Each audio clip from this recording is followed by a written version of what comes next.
I'm Sky, aka Skybreak, Hey everybody, I'm Dan, Paper Skies. and this is episode 4 of the Skycast. Woo! The Skycast is a series where we're going to be interviewing and having conversations with some of our favorite up-and-comers and established artists in the bass music scene and beyond.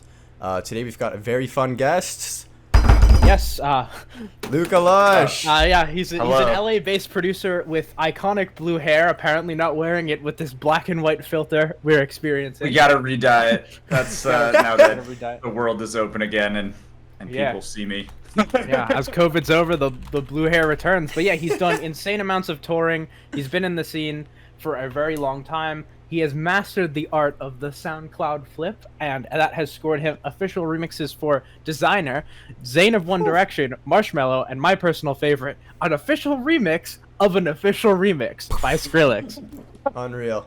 How you doing? This is very exciting. Doing Good to have you, Luca. I'm doing good. Thank you for the kind words. I Glad to appreciate hear. Gas up. There we go. The gas up. Generally, really quick, where are you right now in the world? Yeah, I'm in LA.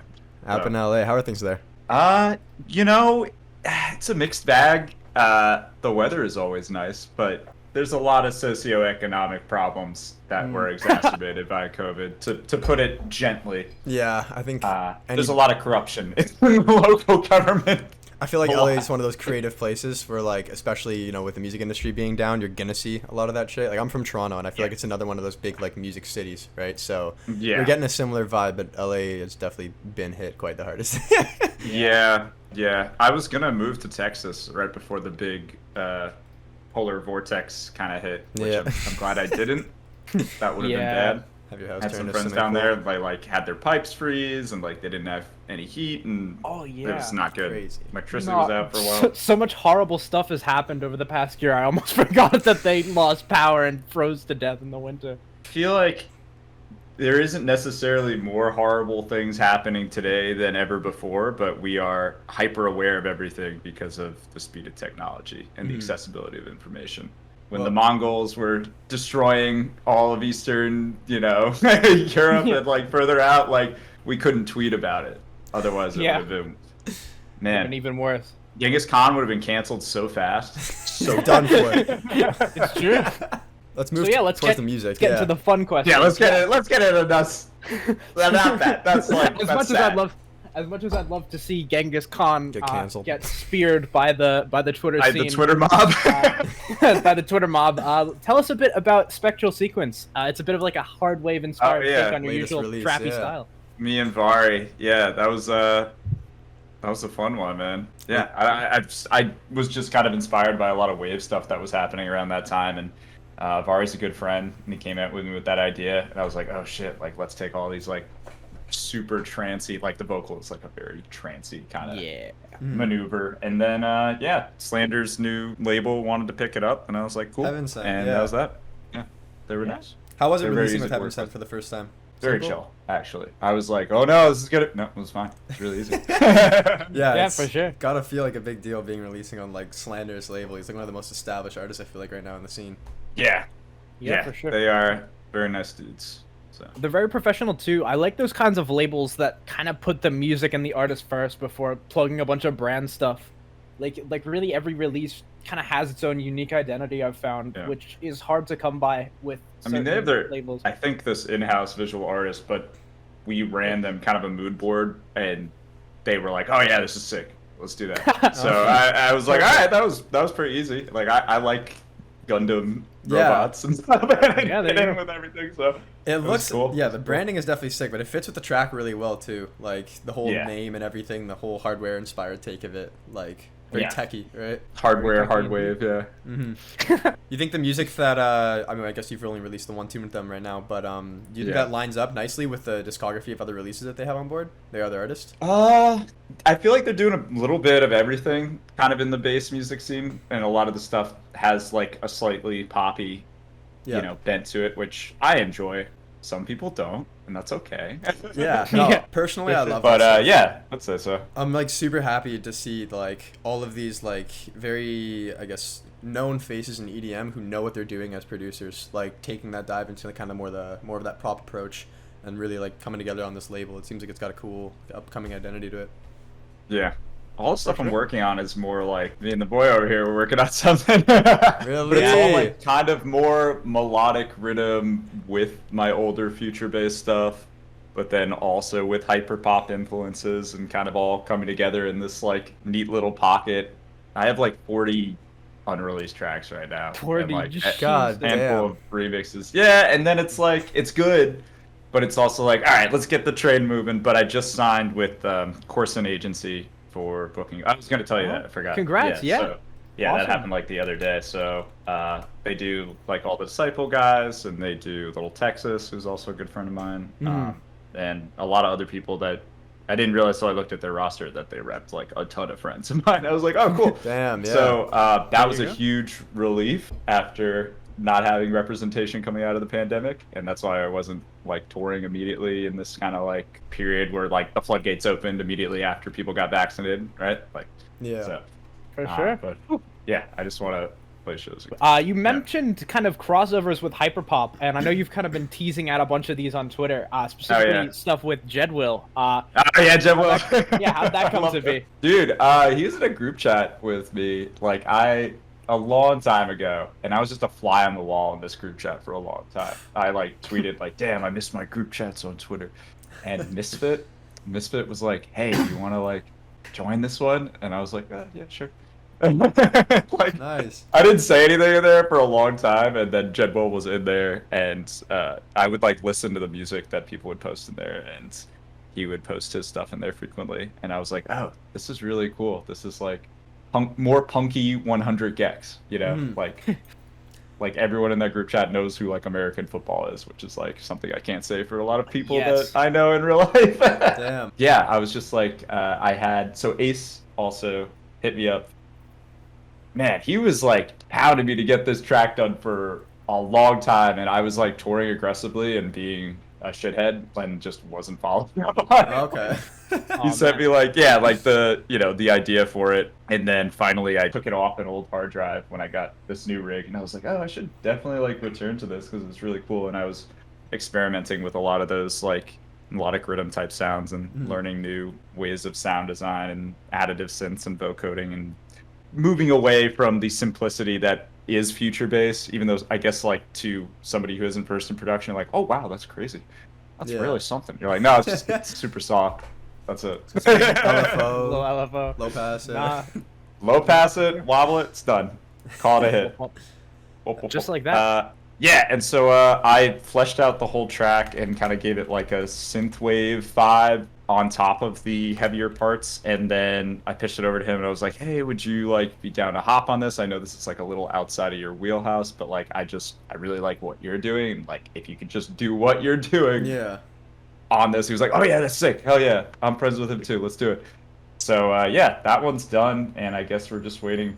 Like, I'm just waiting for my management to shop a lot of these things around, so we'll see. Yeah, do you listen to a lot of like that new stuff that's coming out? Like, were you like I a mean, I've always listener been before getting in that group chat and meeting all those people? Yeah. Okay. I mean, I was like, So it was a good fit then. when 100 gex was coming up, I was like, yeah, and even like the earlier like PC music stuff I was really into back in the day, and it's kind of funny how that ended up. I think just because of the technological ease of making better music, which I'm very pro. Like, you know, I think all of that should be embraced, but specifically with like auto-tune and Melodyne and the ability to like lock into key easier. So even if you're not a traditionally strong singer, you can make it work, you know? Yeah. So, It seems like a super fun genre. Like, weirdly enough, I hope this isn't some subtle word of like a hot take, but with like, it almost feels similar to what color bass is to dubstep, where it's like hyper basses to pop. It's like this new wave of a more colorful approach to what's been like established for such a long time. You know? Yeah. And you know, they intertwine. They go back and forth, right? Like, I feel like, especially with some of the more melodic stuff in dance music, you'll play live and then you're like, oh, I need to like maybe tone some of these back or make them more kind of like driving, because at least for people that don't know your music, a lot of times the heavier stuff will get a crowd moving more instantaneously. It's more visceral, like it's more rhythmically oriented, so you don't need to like know the song to be like, oh, this is a slap. Like that's why I love like really heavy techno stuff. Just like going, and I don't care that I don't know any of the music. That's like kind of the point, is you're going for the experience. So what the DJ can offer. That's cool. Yeah. I think it's really interesting how, like you said, like the two things that are really popping off right now, and me and Dan's end of things, more like color basey stuff, and hyperpop. I think it's really cool how you were kind of being able to be the center point of a fusion between the colorful bassy Ace Aura and the very hyperpoppy emo auto-tuney Jedwill, and they knew it. They said they knew each other, so that's so crazy. It wasn't hard Eric doesn't tell me this stuff. Yeah, I know he's really busy right now. I don't know, been asking him. Like it was Jed who was like, "Oh yeah, like he's great." And you guys have the same manager, right? I don't actually. I'm unmanaged currently, but Sky's with Landon, who's been kind of managing like the whole like color gear based dubstep group coming up and everything. Yeah, that's what I meant to say. I didn't know who your manager was. No, totally fine. Yeah, I'm just working myself right now so far, but been enjoying it a ton. How about you? Happens organically. Are you with, I'm with Cardinal. Management? Cardinal. Okay, how long you been with them? Year and some change, like the whole pandemic. It was like I signed on with them, I think, around December of 2019 or maybe January of 2020. Okay. And then, just shit hit the fan pretty quick. So what kind of opportunities you've been seeing coming from signing with like a place like Cardinal? Because they're definitely very, very well known. Nothing right now because of the band. Okay. You know what? It was nothing. It was like everyone shut down. And like we tried to do a lot of Twitch stuff, and they had Jana on for a while, who kind of helped orchestrate a bunch of like kind of like festivals with the entire, not festivals, but like live stream kind of things with the entire like Cardinal cast. And the two of you, you and John have a tune together as well, right? Jono, yeah, with Quicks. Yeah, so we had a few sessions, and that was like one of them that came out of it. And that was back in, I want to say like 2018, right? Yeah. And I hit up my homie Bambi, who is a fantastic vocalist, and he was just like, yeah, I got you. Let me see. And he sent it back to me like that, like a few hours after I sent it over to him. I was like, oh, sick. And then I ran it back by Jono, and he was like, oh yeah, this is really good. Like, let's, just like mix it in. And then Dimac wanted to pick it up. It was good.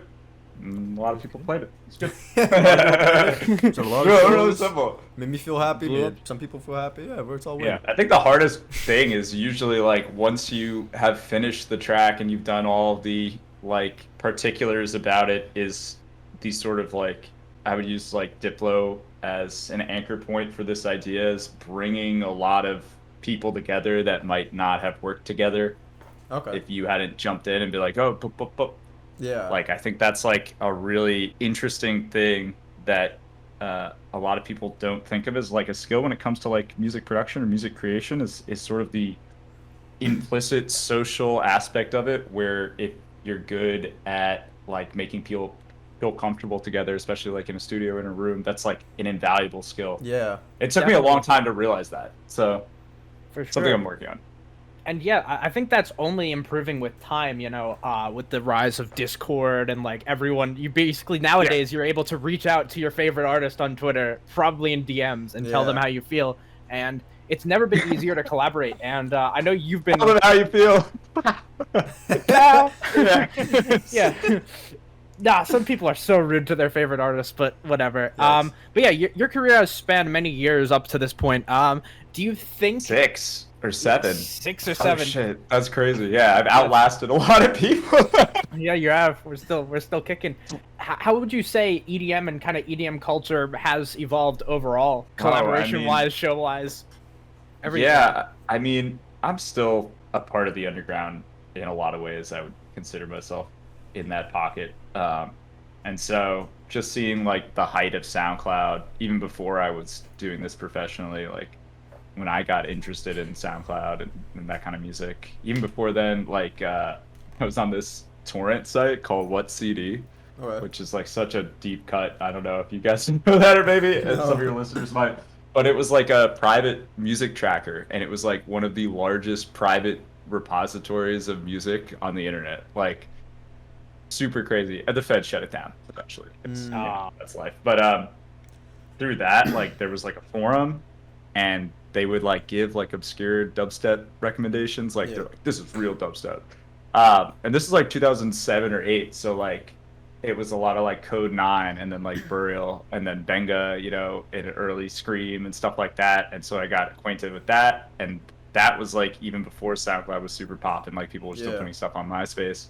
And then SoundCloud came into the picture 2009 or 10, around then, and then like you wouldn't have Excision without SoundCloud, without those Shambhala mixes. You would have so and many stuff like different that. I artists remember. without SoundCloud. Yeah. Really for Bauer, K Tronada, like all the Harlem Shake is like because of SoundCloud. Well, also because of the dance and Filthy Frank. Everything involved, But like you could, they're all like kind of put together. But it's crazy, just how more accessible it's become. Like SoundCloud was that first step, and I wish as a company they listened to their fucking user base instead of just bringing a rotating cast that's like, let's just copy Spotify and like not double down on what makes us good, which is the community aspect. I've always said that, because Spotify you can't comment, and it's all kind of gate kept in a lot of ways. And whoever was like, take him off the Spotify playlist, don't do that. I'm just saying what's the reality. And I still enjoy it as a platform, like for listening myself. But I do wish that there was more of a community aspect with that, and I feel like SoundCloud should cater to that. And now you have other competing things like Audius, right? They're coming up.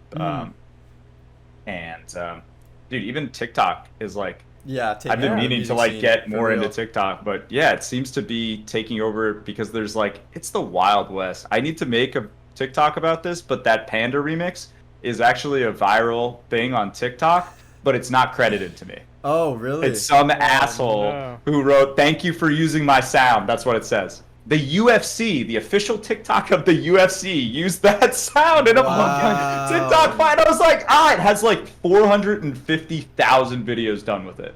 That's unreal. Not credited. And I was like, I didn't even know until I went on there, and that's somebody the one was like, "Oh yeah." harm about that stuff, is it's like you can't really like collect the royalties on that per se, you know what I mean? It's just like, it was the Panda remix, so I wasn't gonna be collecting. Of course, yeah. He's on it anyway. That's like whatever. But if a song just like the recognition would have been nice. If a song like pops up on like a social media platform like that, there's not as much of like that like community aspect of like let's foster to the artist and help them. It's more just like, cool song, I can use this to get more plays for myself, It's and we were talking about that before. It's like an interesting dynamic, right? Because you could even say that like when I was starting off, like it was like I didn't have any money for marketing or anything like that. I didn't have any connections, so doing a remix was a way to get your foot in the door, and I wasn't making any money off that, clearly, but like get your name in the mix. That's, I feel like, the biggest benefit of that. And like now the music industry understands that, and like if a remix pops off, St. John Roses, right? That one, what's his name? Starts with an I. The Future House slowed down to 105. Oh, where they just bring down the tracks and the pitch of it. Yeah, well, no, it's like the same like basic FM synth that like is in all like the old Chami and Oliver Held and stuff and all of that. It's like a super. I just made it inspired, but like I'm sure there's a ton of different ways to. It's just like like saw by saw. It's very simple. Back to SoundCloud and to your community and everything. Back in the day, you had a lot of like flips of different tracks that brought up your initial popularity on SoundCloud. Do you think that like the community is still as active now as it was back then, and you can still put out like a flip and have it do as well? Yeah, in different ways, I'd say. I mean, like, because you will see like people that like, I think rhythm and like melodic rhythm and color bass and the dubstep scene is a great example of that, where like things that don't necessarily look like they're streaming that well, like kids will have maybe 20 to 30,000 plays on each song, and that's it. There's no hits. There's not that. You're like, oh, that's really tiny, and then they'll sell like 1,000 to 2,000 tickets in like most of the Midwest, and you're like, what? Oh, so because I think things have become more segmented and more like the communities have become more insulated in one way, and also like exposed in another way. But if you really like something, it's really easy to find that niche for you and then be involved with those specific communities. And so even though it might not seem like it's big, in a way it's allowed people to like hone in, and then you have those things where people will be they're like, who's this random person, I've never even heard of them, type thing. Well, not me. Now I'm usually keeping up with everything, especially if I see something like that. But like, older promoters or, that's if you get boomer, that's like how you do it, is you don't keep up and you're not interested in things that are changing and evolving. To me, that's interesting. Yeah. Like, I feel like that's so true, because I look at like for example, I've been talking to these artists named like Kazuki and Def Sharp a lot recently. And back in the day, they used to hang out with a whole different group of sort of people on Discord, and I'd always see them talking in voice chats and everything. But the one thing that always intrigued me about it is that every person that would be in that call would be making like a completely different genre and a completely different style and have their own complete different fan base, right? And I feel like that's weirdly enough like a lot more uncommon to find nowadays, because it's kind of like that was my initial the dubstep thing. kids with the dubstep kids, the color-based kids with the color-based kids, hyperpop with hyperpop. Like everyone's kind of just in their own circles now. And I don't know if it's fair to say this, but I feel like it's become less of one big inclusive community where we're all supporting each other, and more like let's support our friend groups and then kind of intertwine here and there, right? I mean, it's always been like that, though. Yeah. Like in different ways, but I think it's harder to, because it's usually like my initial SoundCloud kind of, you know, it was like me and like Crane and Josh Pan and Young Bay and Y2K and like Maddo and Flamingosis, and all those people make very different music. I mean, I guess Flamingosis and Young Bay are like kind of close in their funk kind of world, but future funk world, I should say. But yeah, a lot of that was fostered through like in-person interactions, kind of like I met Josh in New York, and even though Josh made like very different kind of style of music to me, we came together and made stuff that was in between that, like our collabs that first came out, and yeah, just a lot of stuff like that. It's easier to find your very specific group and then just stick within that group. So I honestly, I would partially blame that on the fact that a lot of labels nowadays, guys, labels, if you're watching this, please keep signing me. A lot of labels nowadays, they find like one niche or like one genre, and I would specifically say with Rushdown as well, which is kind of like, you know, my family, my home, I would say at the moment. They focus on color based. They focus on kind of like color based, future rhythm, all that stuff, and they're only gonna sign that kind of music. They're and then stuff like Halcyon, they're gonna sign more of like, you know, the heavier, squelchier stuff like that. And then Cyclops Recordings, they're gonna sign, you know, the very weird stonery stuff. And it's like stoner rhythm. Stoner rhythm. And it's I fuck with Cyclops also. I fuck with all those labels. It's good to find your sound. I fuck with all of them, but it's like all of them kind of have like a circle of artists that all kind of hang out, and they're all like at the center of it. I think that's probably part of, not problem, but part of the reason that there's so many of these like micro genre circles, and the genre you make, you're most likely only going to be talking to people who make that genre.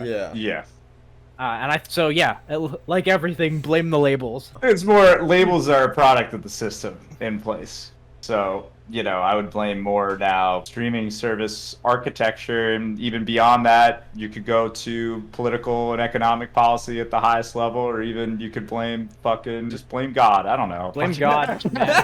Speaking of labels, you have done a few songs with pretty major labels, including the aforementioned remix of Desiigner's song Panda. How did you go about kind of scoring this placement?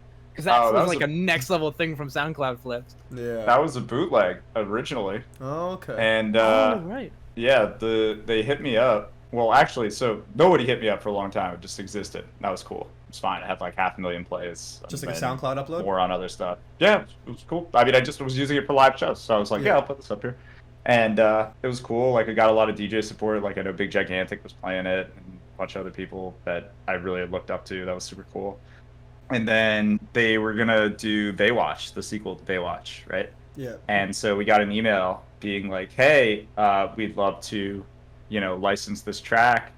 We're all prepared to give you $20,000." And I was like, "Oh my god, nice! I'll take 20. That's a lot of money." It was like 20 or 25, something like that. And my manager was like, "Oh shit, like I'll handle this." I was like, "Cool." But then the label came back and was like, "Well, this is a bootleg, so Luca's gonna get $0. We're still gonna take it." And then my management came back and was like, "You can't do that because technically the underlying track is all original stuff. The only thing that's taken there is the vocal. So this is a legal gray area. We have a legal team too, not nearly as big as but you had a case to fight there. But they were like, so they were at an impasse. They were like, they wanted the whole 25 for themselves, which is fair. But also I was like bullshit. So then the person who was in charge of, I think, like organizing the music for Baywatch came back directly to us and was like, "Hey, can we pay you like two grand under the table?" and you can clear this with them because, like, you know, this is just at an impasse, and I really want this song for this specific scene, and, like, you know, I just want to make this happen. I had just moved out to LA, and I was broke as shit. So obviously, when I heard 25, I was like, hallelujah, yeah. That's like rent for 2 years. Let's go. And then when it came out to 2, I was like, I mean, that's still cool, and it means it won't get taken down. So cool. But I have no percentage of the royalties or anything like that. And that track has like what, 18 million Spotify streams. Oh, like that's lame. Times what, 4? So that would be at least like what, probably close to $80,000 of streaming income from Spotify alone, not counting all the other places. You know. Yeah. This is typical of the music industry, though. And also, you could argue, you know, to be completely fair and transparent, looking from the other side, that what I was doing was an illegal gray area to even create the song because I was using a vocal uncleared, even though I was crediting it. It's, you know, this very strange area of the law, right? Did you have any thoughts on like putting an original vocal and original rapper on it? Because I think it would have not done nearly as well. The first thing that comes to mind, though, for me is I think of an artist named Urban Dawn, if you know who that is. He's a drum and bass guy. Urban Dawn. Oh, yeah. His like with the... too, right? Yeah. So he had the covers. Covers can do well, too. Yeah. But you still have to do... I forget the exact sort of... there's a process for it as well, right? Yeah, with like mechanical royalties and stuff like that. I'd have to consult... I have that fucking book somewhere. The like everything you need to know about the music business, and occasionally I'll open it up and just that one. Yeah, it's a good reference to have on hand just in case you need to. I mean, obviously your managers should know that, but it's always good to have, you know, familiarity. And if you need to double check on stuff, you should be able to do that. But yeah, you can do that as well. Like I've had a few tracks that were like cover remixes that were then able to be distributed. There's there's some that I should have that I totally forgot to distribute, but that's the nature of this. You know, a lot of my early stuff isn't on like Spotify and stuff like that. It's only on SoundCloud. Yeah. So it's hard to be self-managed and make sure, you know, your discography's all up and all your social medias are managed and like you're making a lot of that was before I had good management. Yeah, so. it takes time to build that. I don't think it's to be expected that from day one you're going to be crushing it the same way you are now. Oh no, you learn a lot. Well, unless you're an industry plant, which is exactly which is dope. but like not all of us get that. Yeah, well then it's also the idea of an industry plan also is like you don't have nearly as much control over your project. It's a level scheme. Yeah. You're I totally think that would suck. I mean, it might not. There's a lot of money. Yeah, I mean, there's a lot of money in it, but it's like no Money's creative control, no creative control over your project, but you make a ton of money. Like, that is a decision that I know my answer. You know, like but some people don't like. I like to have creative control over a lot of the things that I do, and I like. You know, I hated group projects when I was a kid, right? Yeah. Like, I didn't want to, because it's like, I'm going to do all the work, because y'all ain't going to do it, so fucking...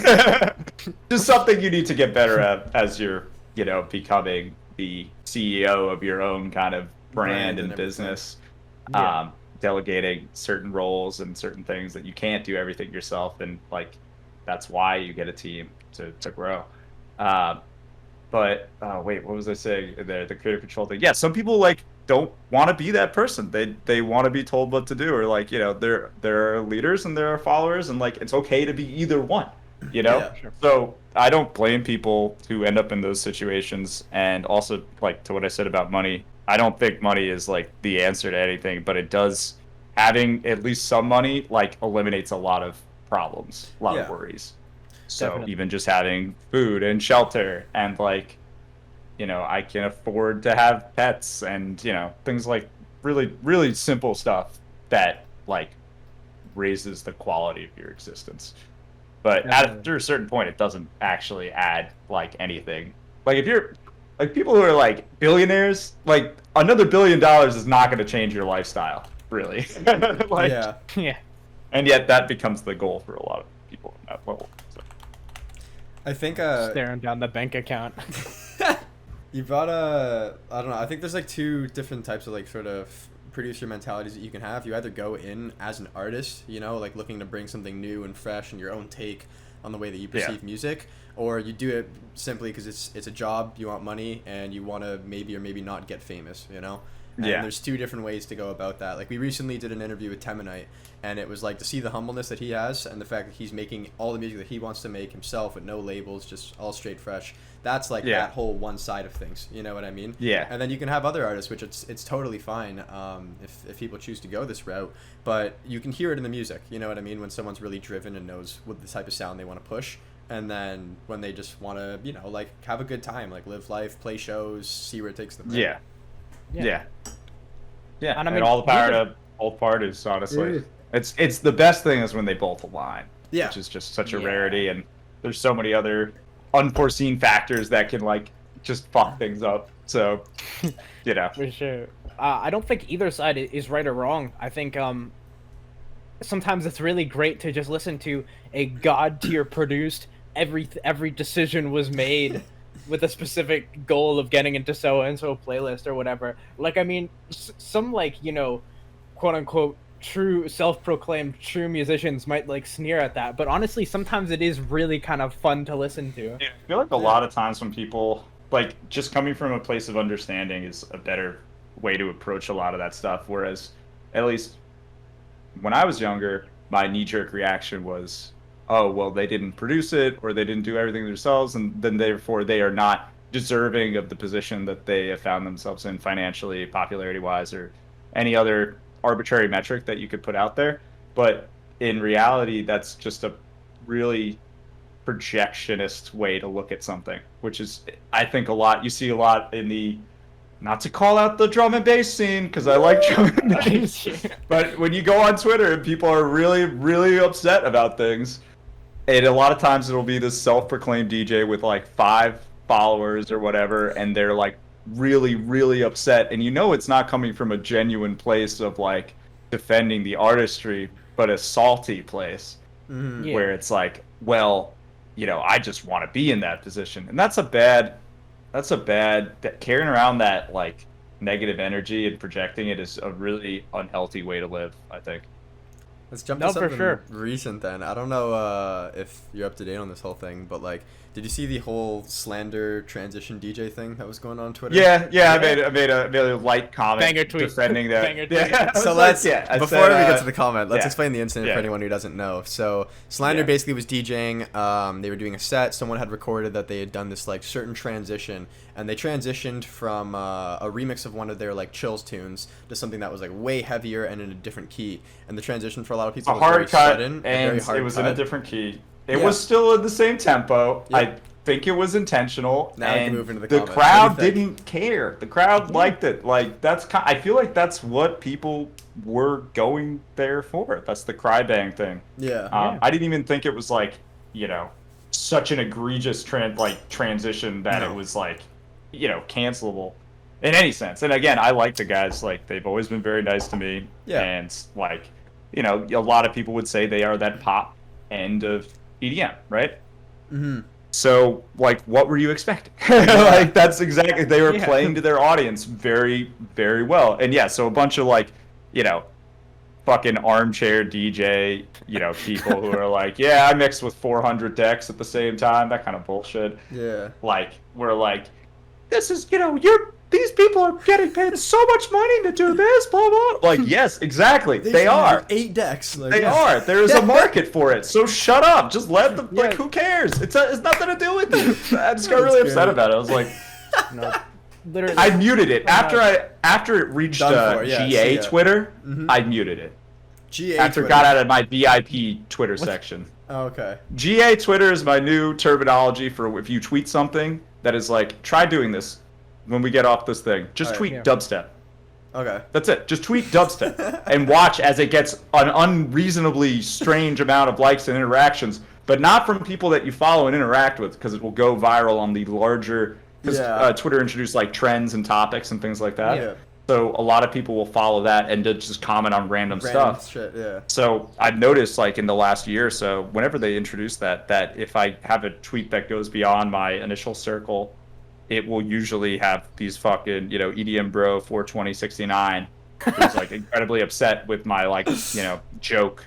And there's just a lot of negative energy that gets projected outwards, but also when I've like taken it too far to heart and will respond to people, they're always like, "Oh, I didn't think you read this," or "I didn't think you'd respond," or like sorry, things like that, you know. So it's like pull back. It's almost. weird how, yeah, like even with this whole slander thing, I think a lot of people were like immediately so quick to treat them as this object or this like intangible brand rather than, you know, people and a group of people doing stuff, you know. I don't know, seems a little it's problematic, and I don't know what the solution is. I don't even know exactly, like, I don't know, it's a weird thing, but it's a product of the, you know, the structure of Twitter and of social media in general. So.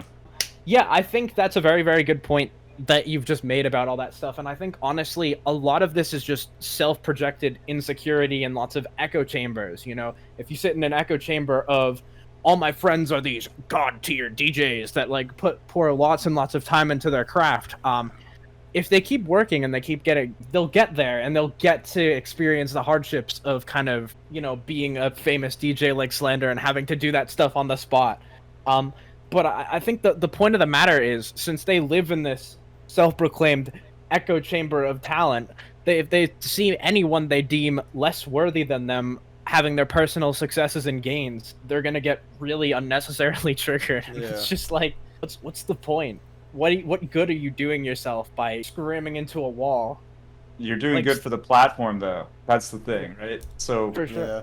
Like, that's why all of these things were acted on and pushed in terms of, you know, even politics and things like that, is because if you get people pissed off and you get people, I made a ringtone that's my cat. It's sick.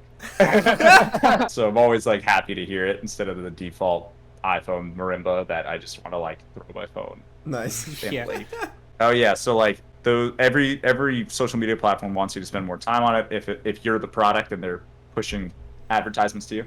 That's how they make money. So if people are pissed off and they're still on it, that's good. That's good. So like, you know, even though it's bad for individuals, and I don't know what the larger social ramifications are, and I think that's still kind of up for study, scientific study.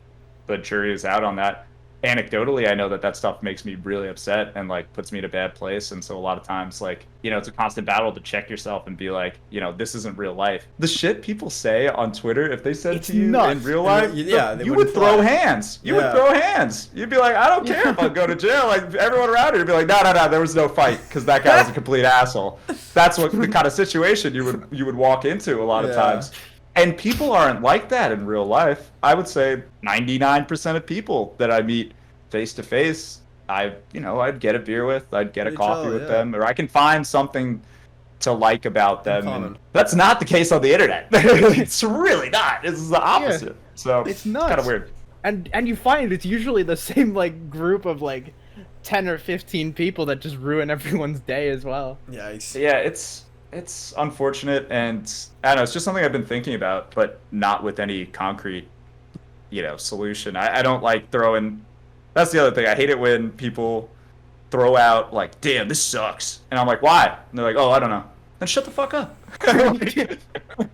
You don't know why? Then you don't understand it enough to critique it, because a lot of times when you take the effort to understand even pop music, that's the greatest example, right? And you understand its utility and its purpose, then you don't hate it anymore. You've understood it. You've put yourself into its world. And I mean, there can be music that's bad at what it's doing, right? Yeah. But hitting it for the intention is the wrong way to go about it. Yeah. And I think there's a big example between, I personally do not agree with these stylistic decisions and I'm not a fan of this song, and this song sucks and the person who made it should be ashamed. Like, yeah, and then they want to crucify you on Twitter. Yeah. It's crazy. Mental. But whatever. I think people, now that they're back to, you know, raving again, I hope that goes down a little bit. Because definitely when everyone was cooped up at home, and like I was doing the VR stuff for a bit, that helped my mental state a lot. Nice. But most people didn't jump on that train, so. For sure. I think the biggest takeaway from this little Twitter conversation is that if you want to tweet something mean, you know, it's from the heart, and you want to get some new engagement, just tweet dubstep. Luca Lush producer tip. I'm totally doing that. I'm doing that after this interview. Yeah. When we release this a month down the road, This is why I tweeted dubstep and got 5,000 likes. Yeah, it's gonna get 5,000 likes.